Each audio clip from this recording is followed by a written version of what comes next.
नमस्कार दोस्तों, study centre के यूट्यूब चैनल पर आपका स्वागत है। आज हम लोग गणित के कुछ अति महत्वपूर्ण प्रश्न को शॉर्ट ट्रिक से बनाने का प्रयास करेंगे, जो आगामी सभी परीक्षाओं में बहुत ही महत्वपूर्ण और बार बार पूछे जाने वाले प्रश्न हैं। तो चलिए दोस्तों, पहले प्रश्न की ओर चलते हैं, जो बहुत ही महत्वपूर्ण है और आपके एग्जाम में इस तरह के ही प्रश्न आएंगे। तो आप सभी प्रश्नों को गौर से देखेंगे और उसको खुद से भी बनाने का प्रयास करेंगे, जिससे कि आपको आगामी परीक्षाओं में कम समय में अधिक प्रश्नों को सॉल्व करने में मदद मिल सके। तो चलिए दोस्तों, पहले प्रश्न पर चलते हैं। हमारा पहला प्रश्न है, P तथा Q अकेले किसी कार्य को 9 तथा 18 दिन में पूरा कर सकते हैं। उन्होंने एक साथ मिलकर कार्य किया, किंतु कार्य पूरा होने से 3 दिन पहले P कार्य छोड़कर चला गया। कार्य कितने दिन में पूरा हुआ? तो बहुत ही सिंपल प्रश्न है दोस्तों। इस तरह के प्रश्न को बनाने के लिए ज़्यादा कुछ सोचने की ज़रूरत नहीं है।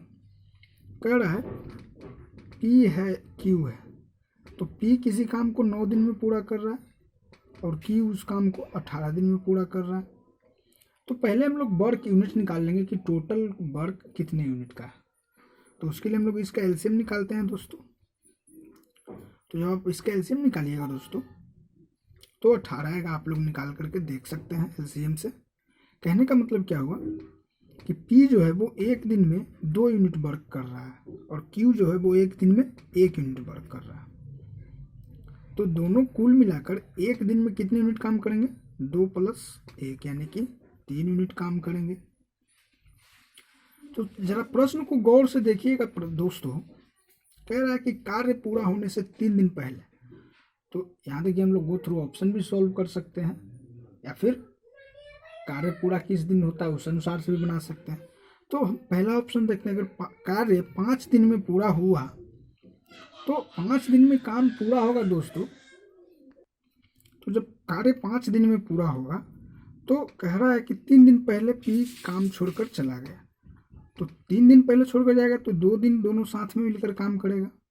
तो जब 2 दिन साथ में काम करेगा दोस्तों, तो 2 दिन में कितना यूनिट होगा? 6 यूनिट होगा। बच जाएगा कितना? 12 यूनिट काम बचेगा। तो ये 12 दिन में काम करेगा ना B, 12 यूनिट को। तो ऑप्शन नंबर ए तो गलत हो जा रहा है। अब ऑप्शन नंबर B, अगर 6 दिन काम किया, तो 6 में तो P 3 दिन तक साथ में काम किया, 3 दिन में कितना यूनिट कर देगा? 9 यूनिट करेगा। ठीक है, बचा काम कितना? 9 यूनिट। तो फिर 9 दिन में करेगा, तो 9 दिन 12 दिन हो जाता है, तो वो भी नहीं होगा। ऑप्शन नंबर B भी क्या हो जाएगा? गलत हो जाएगा। ऑप्शन नंबर C, अगर 8 दिन है दोस्तों, अगर 8 दिन में 3 दिन पहले, तो 3 दिन तक ये दोनों मिलकर काम करेंगे तो 9 यूनिट हो जाएगा, बचेगा 9 यूनिट। तो 9 दिन में करेगा, ये भी नहीं होगा दोस्तों। अगर ऑप्शन नंबर D चेक करते हैं, अगर 10 दिन है तो 3 दिन तक, तो 3 दिन पहले, ठीक है दोस्तों, 7 दिन तक दोनों साथ में काम करेंगे।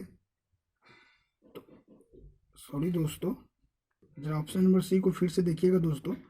8 दिन में अगर काम पूरा होगा, तो 3 दिन पहले काम छोड़कर जाएगा, मतलब 5 दिन दोनों साथ में काम करेंगे। तो 5 दिन साथ में करेंगे तो क्या होगा? 15 यूनिट काम बचे हो जाएगा। बचा काम कितना? 3 यूनिट। तो वो 3 दिन में पूरा कर लेगा B। तो ये 5 3 8 दिन में पूरा हो जाएगा। तो ऑप्शन नंबर C क्या हो जाएगा? सही हो जाएगा दोस्तों। तो मैं उम्मीद करता हूँ दोस्तों, यह प्रश्न आप लोगों को बहुत अच्छे तरीके से समझ में आ गया होगा। चलिए अगले प्रश्न की ओर चलते हैं। 500 लीटर के दूध के घोल में 40% दूध है। कितना और दूध मिला दिया जाए ताकि इस घोल में दूध की मात्रा 60% बन जाए? देखिए दोस्तों, प्रश्न बहुत ही सिंपल है। कह रहा है कि 500 लीटर का घोल है, जिसमें कितना दूध है? 40% है। अब हमें 60% करना है, तो इसमें और कितना दूध मिलाया जाए? तो 40 से 20 हो रहा है, 40 से 60 और मतलब 20% कर रहा है। तो बस कुछ नहीं करेंगे, 500 × 20 बटा नया मात्रा क्या हो जाएगा? 100 - 60 करेंगे तो 40 हो जाएगा। बस यही हमारा आंसर होगा। 1 0 से 1 0 ये कैंसिल हो जाएगा, 2 दूना को 4 ये कट जाएगा, और ये 250, यानी 250 लीटर दूध और मिलाने पर दोस्तों दूध की मात्रा क्या हो जाएगी? 60%। तो देखेंगे 250 लीटर किस ऑप्शन में है, तो ऑप्शन नंबर B क्या हो जाएगा? सही हो जाएगा दोस्तों। तो मैं उम्मीद करता हूं दोस्तों यह प्रश्न भी आप लोगों को बहुत अच्छे तरीके से समझ में आ गया होगा, और यदि इस तरह के प्रश्न आपके एग्जाम में आते हैं तो आप बहुत ही आसानी से सॉल्व कर सकते हैं। चलिए अगले प्रश्न की ओर चलते हैं दोस्तों। करा एक आदमी 25% की हानि पर एक घड़ी को 4200 रुपये में बेचता है। उसे 25% लाभ कमाने के लिए घड़ी को कितने मूल्य में बेचना होगा? तो बहुत ही सिंपल प्रश्न है दोस्तों। 25% हानि का मतलब है वह 75% पर बेच रहा है, ठीक है, और 25% लाभ कमाने का मतलब 125% हम निकाल लेंगे, यही हमारा आंसर हो जाएगा। तो क्या हो जाएगा 4200 बटा 75 गुना 125। अब इसको कटा लीजिए, 25 तिया 75, 25 पचे 25 से ये 14 तिया 42, तो 14 पचे 70 यानी 7000। तो देखेंगे 7000 किस ऑप्शन में है, तो ऑप्शन नंबर बी क्या हो जाएगा, सही हो जाएगा दोस्तों।